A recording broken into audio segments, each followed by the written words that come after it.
कराची में रहता है। खबर देखने के बाद दाऊद ने कई लोगों को फोन किया, लेकिन जब तक दाऊद मारा नहीं जाता तब तक सही मायनों लेकर के सैन्य अधिकारी।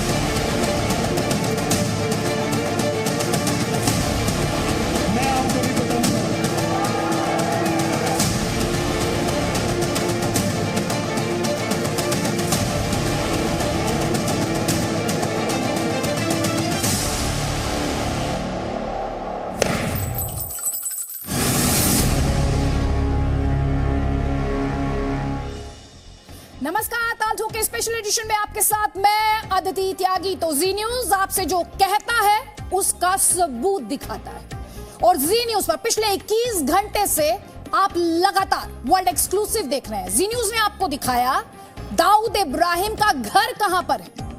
हमने आपको उसका आधार नंबर बताया जो कि आप स्क्रीन पर देख रहे हैं, उसके बैंक खातों की जानकारी आप तक पहुंचाई, और उसके परिवार का पूरा कच्चा चिट्ठा आपके सामने खोलकर रख दिया। साथ ही हमने आपको दाऊद की क्राइम कुंडली भी दिखाई। वही दाऊद इब्राहिम, ध्यान से सुनिए, जिसके हाथ 1993 मुंबई धमाकों में 257 लोगों के खून से रंगे हुए। आज ताल ठोक के स्पेशल एडिशन में सवाल यही, क्या इन सबूतों को देखने के बाद भी दुनिया चुप रहेगी, या फिर पीड़ितों को इंसाफ दिलाने के लिए एक इंटरनेशनल अलायंस बनेगा? वैसा ही इंटरनेशनल अलायंस जिसका जिक्र प्रधानमंत्री नरेंद्र मोदी बार बार करते आए हैं, कई बार करते आए हैं, और इंटरनेशनल प्लेटफॉर्म्स पर करते आए हैं। या फिर हमें और आपको एक बार फिर ओसामा बिन लादेन और दाऊद का फर्क समझाने की कोशिश की जाएगी। जल्दी से आपको बता देती हूं, ताल ठोक के स्पेशल एडिशन में जनता के सवाल, आतंकवाद पर पाकिस्तान का हिसाब कब, दाऊद, हाफिज, मसूद पर और कितने सबूत चाहिए। जी हां, दाऊद को क्या बचा पाएगी आईएसआई और पाकिस्तान की आर्मी, जैसा कि उसने फोन लगाया, जैसे इस जी न्यूज पर यह वर्ल्ड एक्सक्लूसिव चला। मोदी की कूटनीति ही पाकिस्तान का इलाज है क्या? अंतरराष्ट्रीय आतंकियों पर दुनिया बटी हुई क्यों दिखाई देती है? गुड टेरर और बैड टेरर की बात क्यों करती है दुनिया? पाकिस्तान से जब दुनिया त्रस्त है तो कब उठाएगी शस्त्र? ये वो सवाल जो अगले 1 घंटे में हम लगातार उठाएंगे। कई खास मेहमान हमारे साथ हैं, लेकिन उन मेहमानों का रुख करूं उससे पहले चाहती हूं, नरेंद्र मोदी ने आतंकवाद को लेकर, 26/11 को लेकर, 9/11 को लेकर पाकिस्तान पर किस तरह से जोरदार प्रहार किया था, सुनिए जरा। जब good terrorism and bad terrorism ये बातें सुनने को मिलती है, तब तो आतंकवाद के खिलाफ लड़ने की हमारी निष्ठाओं पर भी सवाल या निशान खड़े होते हैं। आतंकवादियों के न तो अपने बैंक होते हैं, न टंकसाल, और न ही हथियारों की फैक्ट्री। फिर भी उन्हें धन और हथियारों की कभी कमी नहीं होती। कहां से पाते हैं ये सब? कौन देता है उन्हें ये सुविधाएं? आतंकवाद की स्टेट स्पॉन्सरशिप सबसे बड़ा खतरा बना हुआ है। यह बहुत बड़ा दुर्भाग्य है कि लोग अभी भी गुड टेररिस्ट और बैड टेररिस्ट का भेद करने की गलती कर रहे हैं।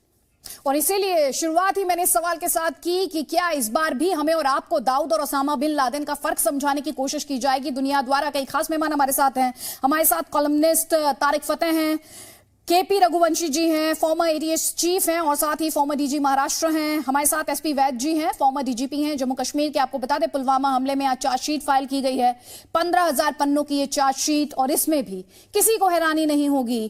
तार कहां से जुड़े हैं? तार जुड़े हैं पाकिस्तान से। तफसील से उस पर बात करना जरूरी है, इसीलिए हम कह रहे हैं कि पाकिस्तान इंटरनेशनल हेडक्वार्टर नहीं बन गया है टेरर का, आतंक का। हमारे साथ प्रेम शुक्ला जी हैं, स्पोक्सपर्सन है बीजेपी के। गजेंद्र साखला हैं, कांग्रेस पार्टी को रिप्रेजेंट करने के लिए, और थोड़ी देर में हमारे साथ लॉर्ड मेघनाथ देसाई जुड़ेंगे जो कि मेंबर है हाउस ऑफ लॉर्ड्स के, उनका भी हम रुख करेंगे। लेकिन तारिक फतेह, सबसे पहले आप ही के पास आती हूं। मेरे 3 ही सवाल हैं आज, जो ये बहस है इसमें सिर्फ 3 ही सवाल हैं आज मेरे पास। ये सबूत देखने के बाद, दाऊद इब्राहिम का घर देखने के बाद, उसके परिवार का कच्चा चिट्ठा देखने के बाद, उसकी क्राइम कुंडली देखने के बाद, क्या दुनिया एक बार फिर से आंखें मूंद लेगी? आपको लगता है इस वर्ल्ड एक्सक्लूसिव के बाद दुनिया को लगेगा कि ये जॉइंट ऑपरेशन का वक्त है? देखिए, एक बात से इनकार नहीं किया जा सकता कि जैसे प्राइम मिनिस्टर मोदी ने कहा कि अलग अलग टेररिस्ट कॉजेस की अलग पैमाने हैं। क्योंकि उसामा बिन लादेन ने जिन पे हमला किया था वो गोरे थे, वेस्टर्न थे, तो उनकी जिंदगियों की कीमत अलग बताई जाती है। बंबई पे हमला करना या टेररिस्ट अटैक करना, कश्मीर के अंदर, पार्लियामेंट के अंदर, पाकिस्तान के अंदर जो बलोचों के साथ हो रहा है, ये तो आपके हमारे जैसे लोग मर रहे हैं ना। तो हमारी, मैं तंजिया भी थोड़ा कह रहा हूं कि हमारी वैल्यू ही कम है, क्योंकि दुनिया एक सिर्फ एंग्लिसाइज्ड और वेस्टर्न पर्सपेक्टिव से देखती है कि अगर कांगो के अंदर 30 लाख आदमी मर गए तो हमें क्या फर्क पड़ता है, वो तो काले थे, मर गए। अगर 10 आदमी पेरिस में आज मर जाएं कार से, वो पहली खबर होगी। 1000 मर जाएं आपके अगर ढाका के अंदर, वो खबर नहीं छपेगी। हम इस रियलिटी के साथ देखना होगा कि हिंदुस्तान को बगैर उम्मीद किए हुए पाकिस्तान को डिक्लेयर करना होगा as a state sponsor of terror. जब हिंदुस्तान ये स्टेप उठाएगा और ट्रेड रिलेशंस, कमर्शियल रिलेशंस सारे बंद करेगा और वाघा के बॉर्डर पे वो जो नाच होता है उसको क्लोज करेगा, तब जाके जरा सा असर होगा। वरना पाकिस्तान का नेटवर्क इतना अमेरिका और बरतानिया में स्ट्रांग है कि उन्होंने अंदर पार्लियामेंट के अंदर लोग अपने बिठाए हुए, वो बैठ के उनका काम करते हैं। वो नहीं होते तो 2-4 खलिस्तानी बैठ जाते हैं जैसे हमारे कनाडा में हैं। तो जो हिंदुस्तान की सच्चाई है उसको वो घटा देते हैं कि ये सब प्रोपेगेंडा हो रहा है, और वो खबरें यहां छपती नहीं है। जब तक इंडिया खुद जिम्मेदारी लेके पाकिस्तान को डिक्लेयर करेगा स्टेट स्पॉन्सर ऑफ टेरर और ब्लॉकेड लगाएगा या जो कर सकता है, one step short of declaring war, वो उसको करना पड़ेगा। वरना इसी तरह हम पिसते रहेंगे, बाकी लोगों का ध्यान कहीं और चला जाएगा। जैसे हमारे लोगों की जो जान की कीमत है वो कुछ कम है बाकी दुनिया से।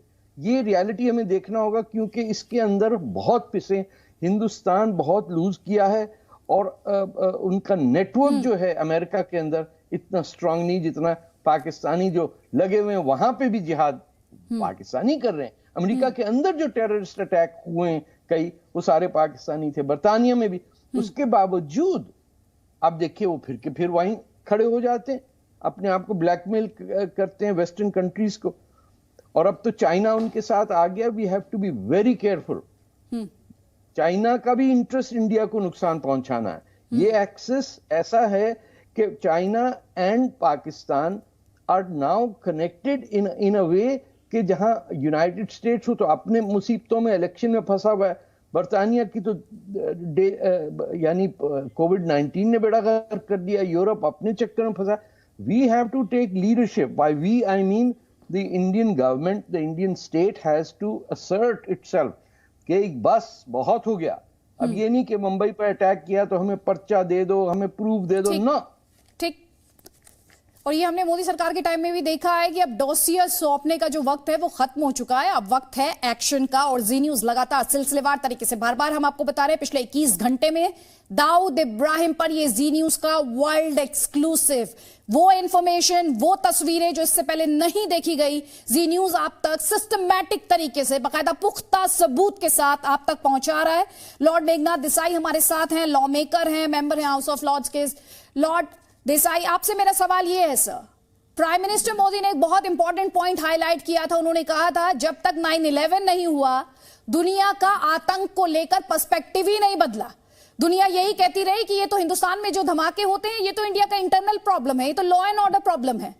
फिर आतंक को लेकर दुनिया का पर्सपेक्टिव बदला 9/11 में, जब दाऊद इब्राहिम को लेकर ये तमाम सबूत, पुख्ता जानकारी विद एविडेंस जी न्यूज दिखा रहा है इस वक्त।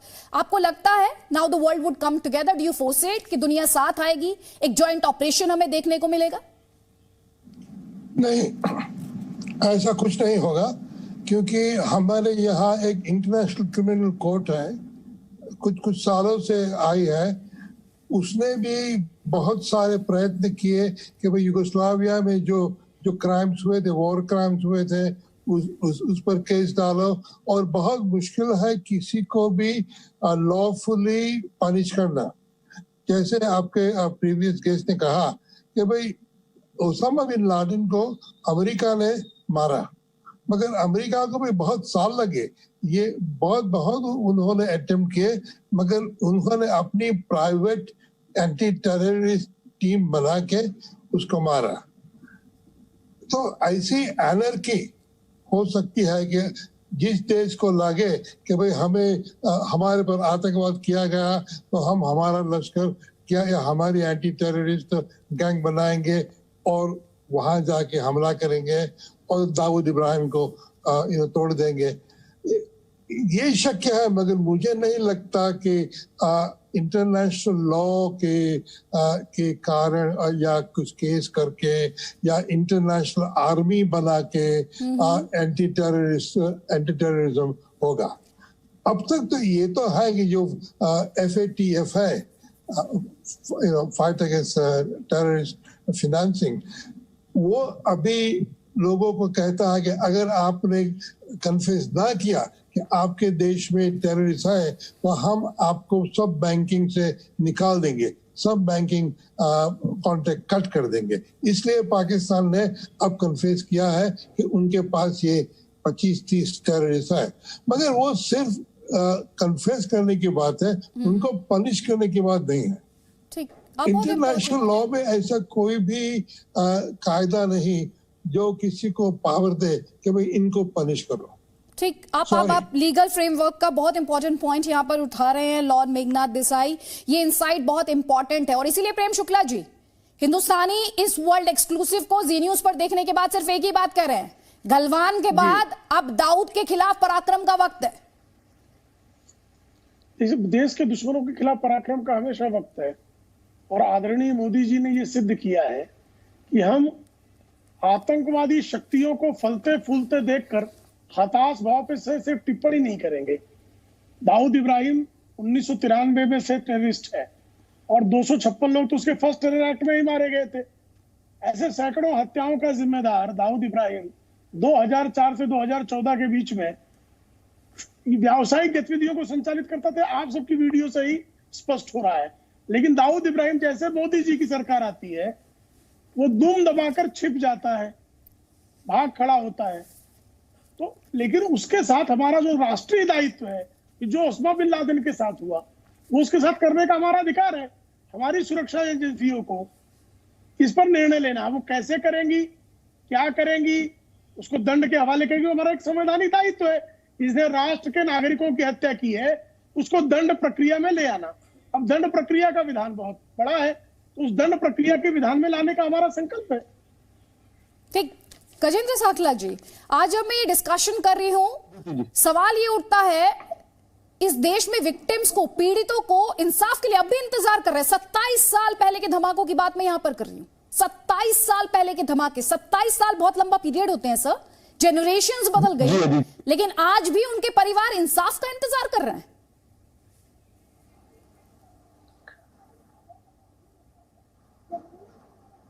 बिल्कुल अदिति जी, मैं आपकी बात से सहमत हूं। और जो स्थितियां अभी चल रही है, हिंदुस्तान की सरकार नरेंद्र मोदी जी के नेतृत्व के अंदर चल रही है और लगातार ये इस बात को जनता के सामने रखते रहते हैं कि हम आतंकवादियों के खिलाफ, चाहे वो दाऊद इब्राहिम हो, चाहे वो हाफिज हो, चाहे वो मसूद हो, या इस तरह के जितने भी आतंकवादी हैं, इन आतंकवादियों को भारत लाने की, इनके खिलाफ कार्रवाई करने की हम कोशिश कर रहे हैं। लेकिन ये बात बाहे गवाहे कई बार साबित हो चुकी है, अलग अलग तरीकों से साबित हो चुकी है। और मैं धन्यवाद देना चाहूंगा जी न्यूज का भी कि उन्होंने बहुत तथ्यों के साथ सारी बात आज पूरे देश के सामने रखी है। ऐसी स्थिति के अंदर जब सरकार के सामने सारे तथ्य हैं, सरकार के सामने स्पष्ट है कि पाकिस्तान आतंकवादियों को पनाह दे रहा है, उनको प्रमोट कर रहा है, उनकी आतंकवादी गतिविधियों के लिए उनको सपोर्ट कर रहा है, तो सबसे पहले हिंदुस्तान को पाकिस्तान के साथ जो समझौते हैं, उन समझौतों को समाप्त करना चाहिए। उनके यहाँ उसके साथ व्यापार है, उसको तुरंत प्रभाव से समाप्त करना चाहिए और इंटरनेशनल लेवल पर जो ट्रीटी है उसके आधार पर तुरंत कार्रवाई करनी चाहिए। दूसरी बात यह है कि देश के अंदर अपोजिशन की जो पार्टियां हैं, उन अपोजिशन की पार्टियों के लोगों को भी विश्वास में ले, न कि सर कैसे विश्वास में लिया जाएगा, बता दीजिए मुझे। छुपाने की कोशिश सर कैसे विश्वास में लिया जाएगा, बता दीजिए मुझे। दाऊद पे कैसे विश्वास में लिया जाएगा, बता दीजिए मुझे। विश्वास में अदिति जी इस तरह से लिया जाए कि उनके साथ जब मीटिंग हो और मीटिंग आयोजित करके देश की सच्चाई उनके सामने रखी जाए, ऐसा नहीं कि सच्चाई को छुपाया जाए। नहीं, हकीकत एक बात तो बताइए सर, एक तरफ पेपर कुछ कह रहे हैं, अगर ऑपरेशन चलाया जाए तो पहले ऑपोजिशन के साथ डिस्कस कर लिया जाए कि चलिए ये ऑपरेशन चलाएं या ना चलाएं।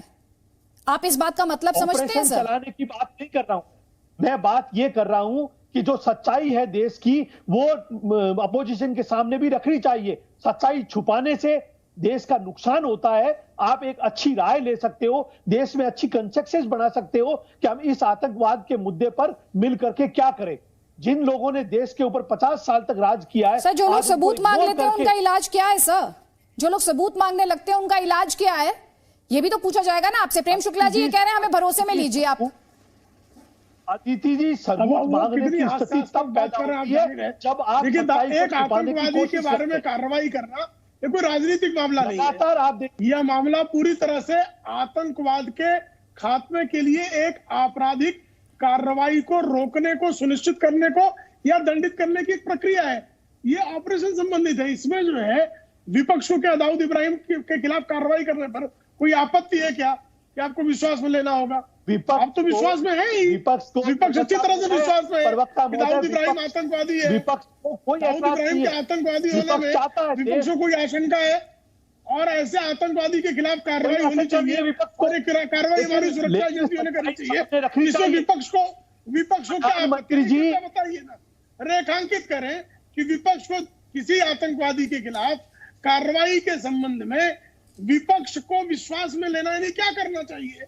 उसको ऑपरेशन के टेबल पर बुलाना चाहिए क्या? पाइए और यहाँ बताइए कैसे हिंदुस्तान के अंदर 6 साल से नरेंद्र आप जानते हैं प्रधानमंत्री है एजेंसियां करती है और लगातार सरकार का शुक्ला जी आप सुन लीजिए ना सर, अब सुनिए सर, आपने बोल दिया, अब जवाब सुनिए उनका।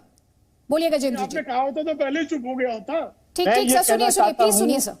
मैं इसमें तू मैं की बात नहीं है सर। आप देश वो इस देश का गुनहगार है। दाऊद इब्राहिम हिंदुस्तान का गुनहगार है। उसके हाथों में भारतीयों का खून से सने हुए उसके हाथ। प्लीज ये इंसाफ की लड़ाई है सर। पॉलिटिक्स से थोड़ा सा आगे बढ़ जाइए, मैं दोनों से कह रही हूँ। गजेंद्र जी 20 सेकेंड्स प्लीज, जल्दी। कार्रवाई धरातल पर दिखाई क्यों नहीं देती? आज तक पाकिस्तान साबित हो चुका है, पूरे विश्व में साबित हो चुका है कि पाकिस्तान आतंकवादी देश है, तो उसको आतंकवादी देश घोषित क्यों नहीं किया जा रहा है? क्यों उसके साथ व्यापार संधि हुई है? क्यों उसके खिलाफ कार्रवाई नहीं हो रही है? अमन की बंसी बजा रहे थे ना जब वो 26/11 कर रहा था, आप अमन की बंसी बजा रहे थे। खड़ा करते हैं और जब भारतीय जनता पार्टी नरेंद्र मोदी की सरकार के खिलाफ कोई खड़ा करता है तो वो सरकार के खिलाफ। इस गंभीर मुद्दे पर मैं सियासत नहीं करना चाहती हूँ। नेशनल सिक्योरिटी के साथ, देश के गुनहगारों के साथ, जिनके हाथ भारतीयों के खून से रंगे हों, उनके साथ में राजनीति की गुंजाइश नहीं होती है। दाऊद की क्राइम कुंडली इस वक्त देखना आपके लिए बहुत ज्यादा जरूरी है। जल्दी से बता देती हूँ, दाऊद इब्राहिम इंडिया का मोस्ट वांटेड क्यों है। बार बार आपको बता रही हूँ, 1993 मुंबई बम धमाकों का गुनहगार है वो।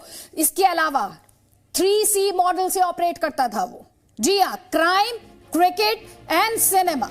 अब आप इस बात को समझिए, सट्टेबाजी, फिरौती, ड्रग तस्करी का कारोबार वो करता है, फिल्मों की पायरेसी, ब्लड डायमंड का कारोबार, आतंकियों की फंडिंग वो करता है। अक्सर आपने सुना होगा कि दाऊद के द्वारा फंडिंग की गई है। भारत विरोधी गतिविधियों में वो शामिल होता है और वो फ्यूजिटिव है, हिंदुस्तान से भागा हुआ है। ये वो सवाल है, ये उसका कुंडली है, उसकी क्राइम कुंडली है, जिसको समझना जानना आपके लिए बहुत ज्यादा जरूरी है। हमारे साथ केपी रघुवंशी सर भी हैं, फॉर्मर चीफ रहे हैं ATS के और साथ ही फॉर्मर DG रहे महाराष्ट्र के। सर, राजनीति से परे रियल वर्ल्ड में आपसे मैं ये जानना चाहती हूं कि ये जो वर्ल्ड एक्सक्लूसिव जी न्यूज इस वक्त चला रहा है, उसकी क्राइम कुंडली, उसके परिवार, वो कहां पर छिपा है, तस्वीरें, पूरी जानकारी, यहां तक कि उसका आधार नंबर, उसका ID कार्ड, सब कुछ है। आपको लगता है इतनी इंफॉर्मेशन, इतने दस्तावेज, इतने डॉक्यूमेंट सामने आ जाने के बाद अब जो पीड़ित है उन्हें इंसाफ मिलेगा? आपको क्या लगता है इस वक्त?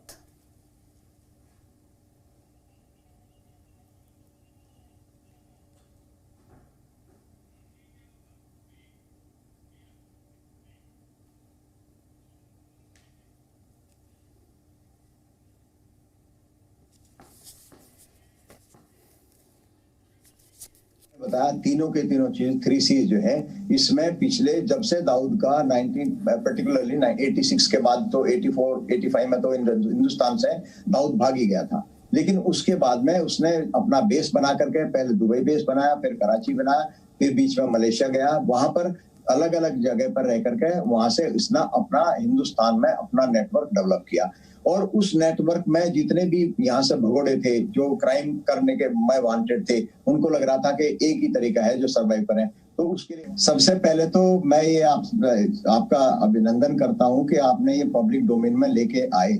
लेकिन मैं साथ साथ मैं आपको ये भी बता दूं कि दाऊद पाकिस्तान में रहता है, वो किस जगह पर रहता है, उसकी क्या क्रियाकलाप है, किस तरह से उसको प्रोटेक्शन आईएसआई देती है, ये सब की सब इंटेलिजेंस एजेंसियों को आज से नहीं बहुत वर्षों से मालूम है।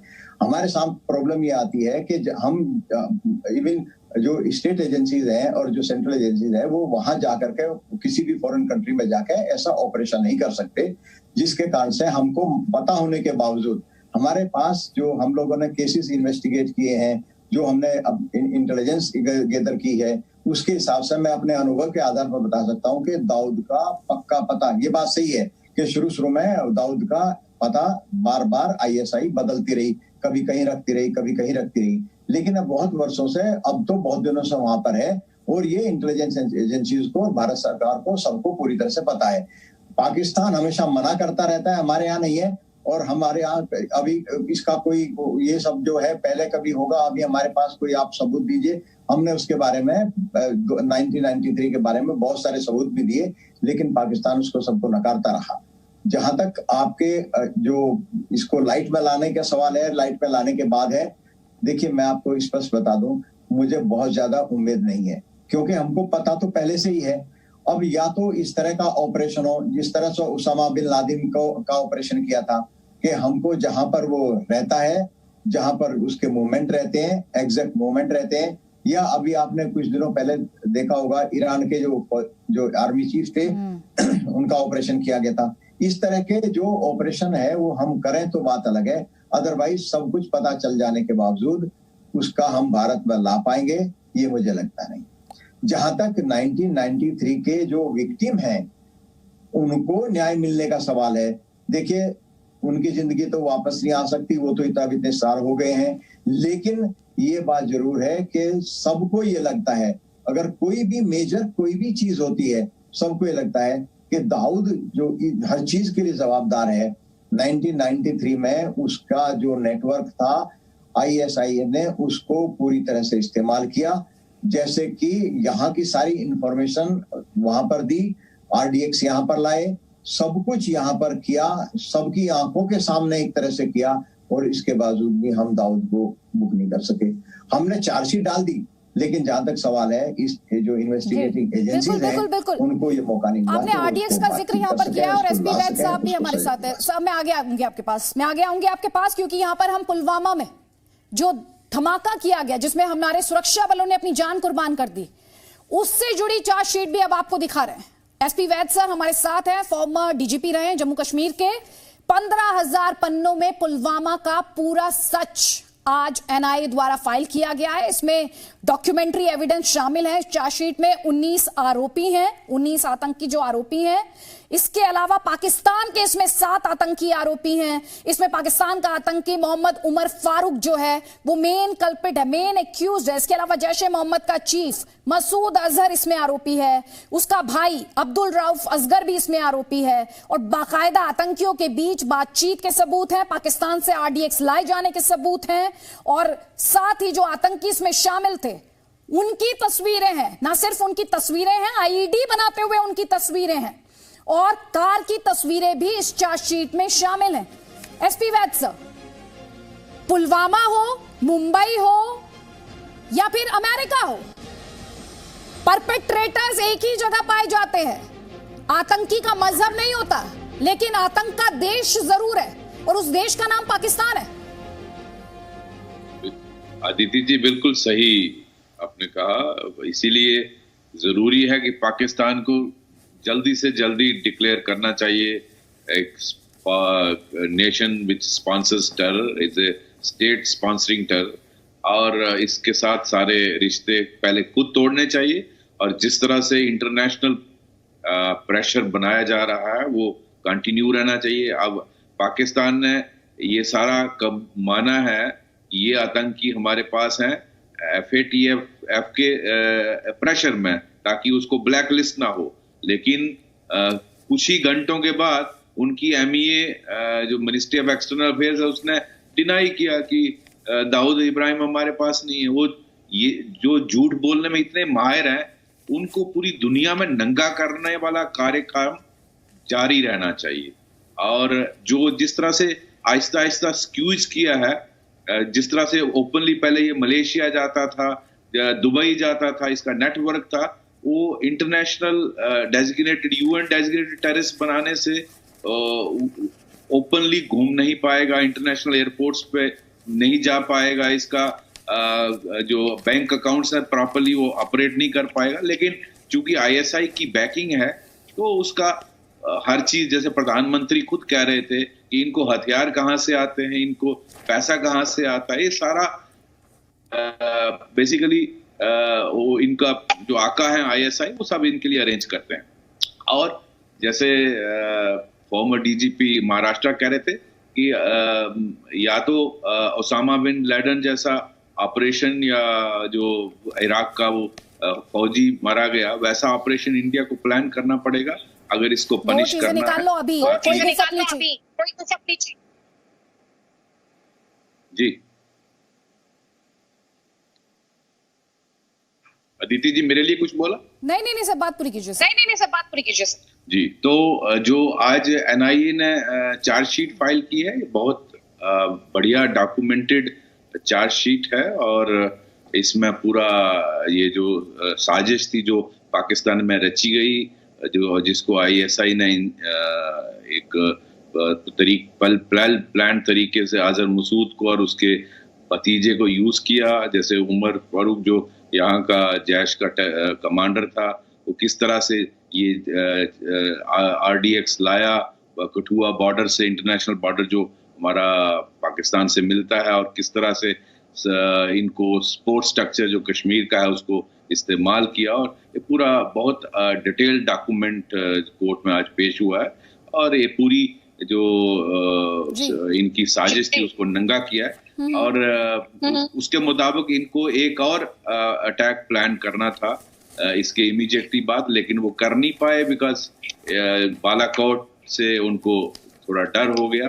तो इंडिया को पाकिस्तान को सबक सिखाना जरूरी है, और बालाकोट जैसे एक्शन करने बहुत जरूरी है। आप बालाकोट जैसा एक्शन करने की यहाँ पर बात कर रहे हैं। मैं चाहूंगी हमारे दर्शकों को, मेरे प्रोड्यूसर साहब, वो क्लिप भी दिखाएं जब से जी न्यूज ने खुलासा किया है किस तरह से पाकिस्तान में जो टीवी स्टेशंस हैं उनमें खलबली मची हुई है। उन्हें समझ नहीं आ रहा इस वर्ल्ड एक्सक्लूसिव के बाद वो क्या करें। और लगातार हिंदुस्तान इस बात को दोहरा रहा है कि किस तरह से हिंदुस्तान पहला ऐसा मुल्क था दुनिया का जो बार बार इस बात को कहता रहा कि आतंकवाद में आप फर्क मत कीजिए, आतंकी होता है। और हम आपको सिलसिलेवार तरीके से यह भी बता रहे हैं कि कल रात 9 बजे से, सोमवार रात 9 बजे से जी न्यूज ने किस तरह से खुलासे किए हैं।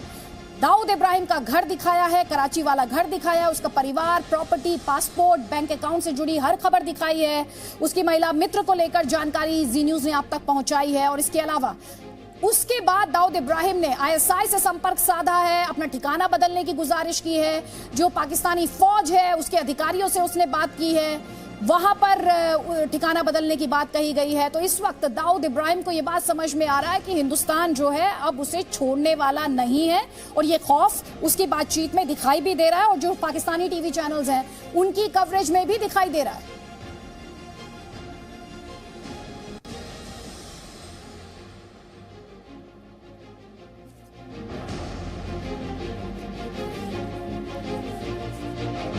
तो कई खास मेहमान लगातार हमारे साथ बने हुए हैं। तारिक, हम लगातार दाऊद इब्राहिम, उसके हाथ किस तरह से भारतीयों के खून से रंगे हैं, लेकिन साथ ही हम ये सवाल भी उठा रहे हैं कि दुनिया को ये गुड टेरर, बैड टेरर में फर्क करना सीखना होगा। दुनिया को दाऊद इब्राहिम और ओसामा बिन लादेन में जो फर्क करती है दुनिया, वो फर्क करना बंद करना होगा। और हिंदुस्तान जिस इंटरनेशनल अलायंस की बात करता है, क्योंकि जब हम दाऊद के काले कारोबार की बात यहाँ पर कर रहे हैं तो सिर्फ हिंदुस्तान ही ऐसा नहीं है, उसका काला कारोबार लंदन में है, मोरक्को में है, स्पेन में, टर्की में, दुबई में, ऑस्ट्रेलिया में, केन्या में, और पाकिस्तान ने तो उसको बाकायदा पनाह दी हुई है। तो दुनिया के साथ आने में आपको दिक्कत क्या दिखाई देती है? कहां पर समस्या है, कहां प्रॉब्लम है जॉइंट ऑपरेशन में? जैसे मैंने पहले कहा कि हमारी जो अपनी वैल्यू है, जिसे वक़्त कहते हैं, या वो वेस्ट के नज़र में अहमियत नहीं देता है। चाहे पहले से तारीख में जाने की बात नहीं है, साथ कितने बंगाल में लोग मर गए लेकिन चर्चिल का पेट नहीं भरा, वो सब जाने दें। ये India has to take leadership. हम हैं दुनिया के लीडर। ये जब आप ये कहते हैं, sorry I am jumping in, I am interrupting you, जी जी, मैं आपसे कह रही हूं कि जब आप कहते हैं हिंदुस्तान लीडरशिप ले, व्हाट एग्जैक्टली यू मीन? जी, declare Pakistan as a state sponsor of terror. आपने इतनी बड़ी फौज, इतना सब कुछ किया है, ये परेड के लिए तो नहीं रखी आपने टैंकें। ये खत्म करेंगी। You have to think, India के अंदर आप कंपल्सरी मिलिट्री वो करें 6-6 महीने के, हर पप्पू जाके फौज के अंदर लेट के आए। ये नहीं कि नेपाल से गुरखा की ट्रेनिंग बंद होगी। You have to take a national vision. ये हिंदुस्तान है, ये कोई मामूली बात नहीं है, ये कुछ छोटा इधर उधर का मुल्क नहीं। This is the oldest civilisation on earth. ये आखिरी जगह है जहां एक सिविलाइजेशन को तबाह नहीं किया। इसकी हिफाजत के लिए तो हर हिंदुस्तानी को जहन में ये सोचना होगा कि वी आर अंडर थ्रेट। बाकी हर जगह जो ओरिजिनल सिविलाइजेशन है वो क्रश हो गई, चाहे वो यूरोप में है, अरेबिया में है, इजिप्ट में है, आपके बिजेंटीनियन एम्पायर का है। हर जगह वही हशर हो रहा है कि वो फलानी मस्जिद उठा के चर्च बना दिया किसी ने, अब वो हाजिया सोफिया के बाद एक और मस्जिद कर दी। People have to be told कि ये दुनिया को अगर एक ह्यूमैनिटी को देखना है तो इसका पुलिसमैन, इसका मॉडल हिंदुस्तान है। बजाय इसके कि हिंदुस्तानी आर्टिकल लिखते रहे, न्यूयॉर्क टाइम्स के अंदर इंडिया को क्रिटिसाइज करते रहे। ये भी तो एक मुसीबत है ना कि जो हम में से ऊपर आता है वो समझता है कि अब मेरी बिक्री होगी चाहे मैं वॉल स्ट्रीट जर्नल में इंडिया के खिलाफ लिखूं। एक उधम मचाया हुआ, बजाय इसके कि इंडिया की जो वैल्यूज हैं उसको आप प्रोजेक्ट करें जाके, जो सक्सेसफुल हो जाते जाके वहां या तो सीईओ बन जाते हैं या इंडिया को गाली देने लग जाते हैं। हमें हर एक को साथ ज़हनी तौर पर अपने लोगों की सेल्फ रिस्पेक्ट बढ़ानी होगी। हमारे यहाँ कोई सेकंड ग्रेड सिटीजन नहीं होना चाहिए। बिकॉज मैं लाइटली नहीं कह रहा, अगर हिंदुस्तान खत्म हो गया तो ह्यूमन सिविलाइजेशन खत्म हो जाएगी। क्योंकि हमारा जोड़ 10,000 साल से हिंदुस्तान से जुड़ा हुआ है।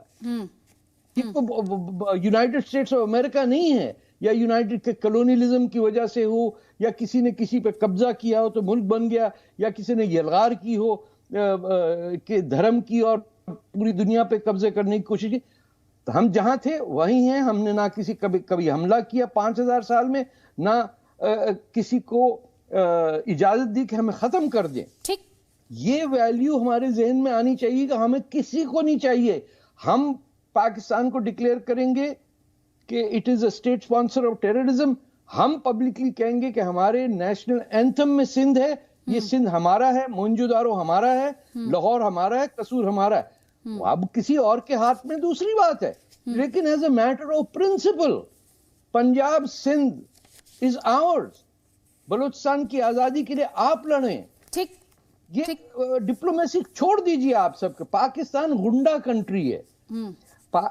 अगर आप वो डी कंपनी और दाऊद इब्राहिम समझते, पाकिस्तान इटसेल्फ इज दाऊद इब्राहिम। आप दोनों में फर्क नहीं समझते। एक गुंडा एक गुंडे मुल्क में रह रहा है, एक चोर उचक्का कातिल बदमाश एक बदमाश मुल्क में रह रहा है। उसका काम ही है लोगों को नुकसान पहुंचाना। ठीक, लॉर्ड मेघनाथ देसाई भी लगातार हमारे साथ बने हुए, लेकिन अपने दर्शकों को एक बार फिर से बताते हुए, जी न्यूज का ये वर्ल्ड एक्सक्लूसिव जिस पर बहुत ज्यादा बात हो रही है, सिलसिलेवार तरीके से लगातार आपको बता रहे हैं कि जी न्यूज ने आपको दाऊद इब्राहिम का घर दिखाया, जी न्यूज ने आपको उसका आईडी कार्ड दिखाया, जी न्यूज ने आपको उसके परिवार की पूरी हिस्ट्री दिखाई, जी न्यूज ने आपको उसके क्राइम की कुंडली दिखाई, जी न्यूज उसकी महिला मित्र के बारे में पूरी जानकारी आप तक पहुंचा रहा है और दुनिया अभी तक खामोश है। यहां पर आपको ये भी लॉर्ड मेघनाथ देसाई, हम यहां पर जो बात कर रहे हैं, मैं जिस कारोबार की बात कर रही हूं, मैं जिस शख्स की बात कर रही हूं, जिस अपराधी की बात कर रही हूं, दरअसल ऐसा नहीं कि उसका हिंदुस्तान में ही काला कारोबार रहा, उसका लंदन में भी, मोरक्को में, स्पेन में, टर्की में, दुबई में, ऑस्ट्रेलिया में, केन्या में, सब जगह उसका काला कारोबार रहा। उसके हाथों पर खून है, लेकिन फिर भी दुनिया को यह क्यों लगता है कि सिर्फ हिंदुस्तान की लड़ाई है? ये बात नहीं, हिंदुस्तान को लगता है ये हिंदुस्तान की लड़ाई है। हिंदुस्तान कभी कोई गैर कानूनी चीज नहीं करेगा, और ये आतंकवाद है सिर्फ हिंदुस्तान पर ही हमला नहीं करता। फ्रांस, बेल्जियम, जर्मनी, सबको आतंकवाद का असर पड़ा है। उन लोगों ने भी कुछ नहीं कर सके। इंटरनेशनल लॉ डजंट एग्जिस्ट, और अगर हम कुछ भी करना चाहे, अगर यूएन के पास जाए तो चाइना वीटो कर देगी। तो ये बात ऐसी है कि अगर हमको कुछ करना है तो अपने आप करें, मगर हम जो गैर कानूनी बात नहीं करेंगे तो सिर्फ बैठे रहेंगे, और हम कुछ कर नहीं सकते। हमें करना नहीं, ये हमारी वैल्यूज के खिलाफ है। हाँ वो दाऊद इब्राहिम है और भी लोग हैं, मगर इसका कोई सुझाव होगा नहीं। आई एम सॉरी टू से दिस। ये ना तो प्रधानमंत्री का दोष है, ना तो किसी और का दोष है। ये विश्व कानून की जो व्यवस्था है, इसमें ये शक्य नहीं कि हम दाऊद इब्राहिम को कोर्ट में सजा कर सके। सॉरी। तो आपको क्या लग रहा है, ये इंटरनेशनल विल की कमी है? अगर लीगल फ्रेमवर्क नहीं है, अगर टेररिज्म को दुनिया सबसे बड़ा खतरा मानती है, don't you think it's high time that we have one? भाई जब एक देश या चीन, देखो चीन अगर समझे कि भाई वो उनके दोस्त लोग टेररिस्ट है, तो वो कोई भी कानून पास नहीं करने देगा। अरे भाई एंटी टेररिज्म की बात क्या है? कश्मीर का प्रश्न कुछ 72 ईयर्स से सॉल्व नहीं हुआ। इजराइल पैलेस्टाइन का प्रश्न 80 साल से सेटल नहीं हुआ। ये सब बातें जाने तो कुछ नहीं होने वाला, ऐसा ही चलता रहेगा। सॉरी। प्रेम शुक्ला जी, यही रफ्तार बेढंगी। प्रेम शुक्ला जी, तारिक फतेह ने थोड़ी देर पहले एक अहम बात उठाई। उन्होंने कहा इसकी रिस्पॉन्सिबिलिटी, इस लीडरशिप की रिस्पॉन्सिबिलिटी इंडियन स्टेट के साथ शुरू होती है। उन्होंने कहा हिंदुस्तान डिक्लेयर करे पाकिस्तान को टेररिस्ट स्टेट। नहीं, हिंदुस्तान की दृष्टि पाकिस्तान टेररिस्ट स्टेट है। हम उसके साथ अपने राजनयिक संबंधों के न्यूनतम बिंदु पर खड़े हैं, इससे कौन इंकार कर सकता है? और आतंकवाद के मुद्दे पर ही हमारा पाकिस्तान से हम किसी तरह की वार्ता आतंकवाद के कारण ही नहीं करते। एक ही मुद्दा हमारा उनके बीच में। दूसरा मुद्दा क्या है? पाकिस्तान और भारत के बीच में वैमनस्य का, शत्रुता का मुद्दा क्या है? वो आतंकवादी पालते और हमारे देश के नागरिकों को मारते, और नागरिकों की रक्षा करना ये हमारा संवैधानिक दायित्व। और हमारे नागरिकों के जीवन के अधिकार को जो नष्ट करते हैं, ऐसी शक्तियों को जिस तरह से उन्होंने संभाल रखा है, और जो ग्लोबल टेररिस्ट है, दाऊद इब्राहिम ग्लोबल टेररिस्ट है, और उनके हाफिज सईद ग्लोबल टेररिस्ट है, उनका लखवी ग्लोबल टेररिस्ट है। तो ऐसे ग्लोबल टेररिस्ट के खिलाफ एक्शन न लेकर पाकिस्तान का अंतरराष्ट्रीय कम्युनिटी ये कहकर नहीं निकल सकती कि हम कानून नहीं है इसलिए हम सब लाचार हैं। उसके खिलाफ या तो कार्रवाई करें या कार्रवाई करने का विधान बनाए, और उस कार्रवाई करने के विधान में दाऊद इब्राहिम समेत जितने भी आतंकवादी हैं उनके खिलाफ कार्रवाई करना हमारा अधिकार है। हमको जब अवसर मिलेगा हम उस अधिकार से जरा भी कहीं भी कोताही नहीं बरतेंगे, ये हमारा संकल्प है। तारिक फतेह ये कह रहे हैं कि हमारे तो जो रिश्ते हैं पाकिस्तान के साथ, वो तो पहले ही लोएस्ट पॉइंट पर है ना। बड़े हाई पॉइंट पे हैं। आप सीमेंट खरीदते हैं, सब्जियां खरीदते हैं, अचार, चटनी, प्याज, टमाटर सारा जा रहा है वहां से। ट्रकों की लाइन लगी होती है वाघा बॉर्डर पे। देखिए, जब तक आप सिर्फ फाइनेंशियल वेलनेस की उम्मीद करेंगे, you have to shut off that trade. उनका सबसे आसान रूट है कि अपना एक्सपोर्ट यहां कर रहे हैं आप इंडिया के अंदर। पोर्ट पे जो आपके diplomatic relation and cultural relation तो बंद करें। ये अमन की आशा वाले लोग जो घूमते रहते हैं कभी लाहौर में और कभी यहाँ, और खुश रहते हैं कि अरे वहां बिरयानी मुफ्त में मिल जाती है, हमें देख के खुश हो जाते हैं लोग। इतना बड़ा झूठ चला रहे हैं।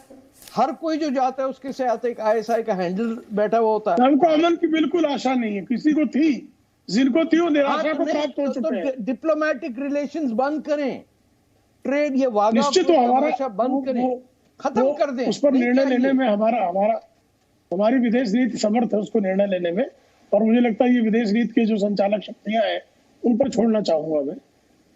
गजेंद्र सांखला जी। मैडम अदिति जी, मैं ये कहना चाहता हूं कि खाली कहने से कुछ नहीं होगा, खाली लफाजियों से कुछ नहीं होगा। लगातार 6 साल से नरेंद्र मोदी जी के नेतृत्व में देश में सरकार है और हमारे सैनिकों को किस तरह से मारा जा रहा है, किस तरह से हमारे बेकसूर जो नागरिक हैं वो पाकिस्तान की आतताई से लगातार मर रहे हैं। उसके बावजूद ये व्यापार कर रहे हैं। कल्चरल अभी तक रिलेशन हमारे वही है, आज भी हमारी वही संधियां मौजूद है, और कहने में लोगों को ये कहते हैं कि हमारे 0 पॉइंट रिलेशन है। यही बात मैं पहले से शुरू से कहना चाहता हूं कि आप सबसे पहले झूठ बोलना बंद करो, आप देश के सामने सच्चाई रखो कि हमारी स्थिति वास्तव में वहां पर क्या है। इसी वजह से देश के जो निर्दोष लोग हैं वो आज की सरकार की ढिलाई की वजह से मारे जा रहे हैं हमारे लोग, और ये जनता के सामने हम कर रहे हैं, हम करेंगे। देश एक होना चाहिए, लोकतंत्र स्थापित करने, बातें करने से नहीं होगा। ग्राउंड लेवल पर आप सबसे पहले आतंकवाद पाकिस्तान है उसके खिलाफ तमाम तरह की एक्टिविटीज को समाप्त कीजिए और उसको पाकिस्तान ने अगर स्वीकार किया है, जब आप पाकिस्तान के स्वर में स्वर मिला रहे होते हैं, जब आप बोल रहे हैं चढ़कर बालाकोट मारते, आप निबंध पढ़ रहे हैं भाई साहब, आप बहस में नहीं निबंध पढ़ रहे हैं। वो निबंध हम 27 साल से इंसाफ की बात कर रहे हैं, हम 27 साल से इंसाफ की बात कर रहे हैं। यहाँ पर गजेंद्र जी सिर्फ पिछले 6 साल की बात कर रहे हैं। यहाँ पर जरूरी हो जाता है कि पिछले 27 साल में यूपीए का 10 साल का शासनकाल भी आता होगा गजेंद्र जी, मुझे उम्मीद है आपको याद होगा सर। उससे पहले भी कांग्रेस का शासनकाल आपको याद होगा सर। अकाउंटेबिलिटी, जवाबदेही, इंसाफ दिलाने की यहाँ पर सबकी है सर, कोई जिम्मेदारी से भाग नहीं सकता। SP वैद जी, आपका कमेंट सर। इंटरनेशनल अलायंस की बात कर रही हूँ, आतंक के international, sir please 1 by 1 please requesting you. International alliance की बात कर रही हूं, पाकिस्तान के इंटरनेशनल हेडक्वार्टर होने की बात कर रही हूं आतंक का। हिंदुस्तान आपके एक्सपीरियंस से मौजूदा हालात में क्या कर सकता है, विकल्प क्या है? देखिए अदिति जी, जैसे लॉर्ड मेघनाथ देसाई जी कह रहे थे कि चाइना जब भी कोई UN में इशू लाया जाता है तो चाइना बीच में वो लाता है, क्योंकि उनका पाकिस्तान के साथ बहुत घने संबंध है और वो खुद भी आतंक को प्रमोट करता है, उनके वेपन मिलिटेंट्स टेररिस्ट को मिलते हैं। तो लेकिन इसका मतलब नहीं कि हम अपने हाथ पे हाथ धरे रखें। इसको पाकिस्तान को इंटरनेशनली एक्सपोज करने का कार्य काम जारी रहना चाहिए। ऑलरेडी पाकिस्तान को काफी नंगा किया है, जिस तरह से एक्सपोज कर रहे हैं आपने, अब इसका दाऊद का किया, इस तरह जितने भी टेररिस्ट हैं इनके हर एक चीज डिटेल्स का पूरी इंटरनेशनल कम्युनिटी के साथ पाकिस्तान को आइसोलेट करना चाहिए। आज ये हालत है कि जो इस्लामी कंट्रीज हैं जिन पर पाकिस्तान बहुत उछलता था, आज वो बिल्कुल अकेला पड़ गया है। आज सऊदी अरबिया उसके साथ बिल्कुल भी नहीं है। आपने देखा सऊदी अरबिया के साथ रिश्ते पाकिस्तान के कैसे हो गए, जो उसको सबसे ज्यादा बैक करता था पाकिस्तान आर्मी चीफ और ISI चीफ थे, उन्होंने उनके प्रिंस ने उनको अपॉइंटमेंट नहीं दी। तो इस तरह का ये कार्रवाई कंटिन्यू रहनी चाहिए। लेकिन मैं ये भी मानता हूं कि हमें दूसरों के भरोसे नहीं रहना चाहिए कि अमेरिका क्या करेगा, इंग्लैंड क्या करेगा। जैसे तारिक फतेह जी कह रहे थे, ये भी हमें लीडरशिप खुद अपने हाथ में लेनी है और अपने लोगों को इंसाफ दिलाना है, उसकी जिम्मेवारी हमारे कंधों पे है। बिल्कुल बिल्कुल, किस तरह से के लोगों का अगर खून उसके हाथ में है, उसके हाथ रंगे हैं, तो इंसाफ दिलाने की जिम्मेदारी, सेंस ऑफ जस्टिस, लोगों को क्लोजर मिले, इसकी जिम्मेदारी इंडियन स्टेट की है, हिंदुस्तान की ही है। आप सभी मेहमानों का, Tariq Fateh, lord Meghnad Desai, KP Raghuvanshi sir, SP Vaid sir, Prem Shukla ji और साथ ही गजेंद्र सांखला जी, आप सभी का बहुत बहुत शुक्रिया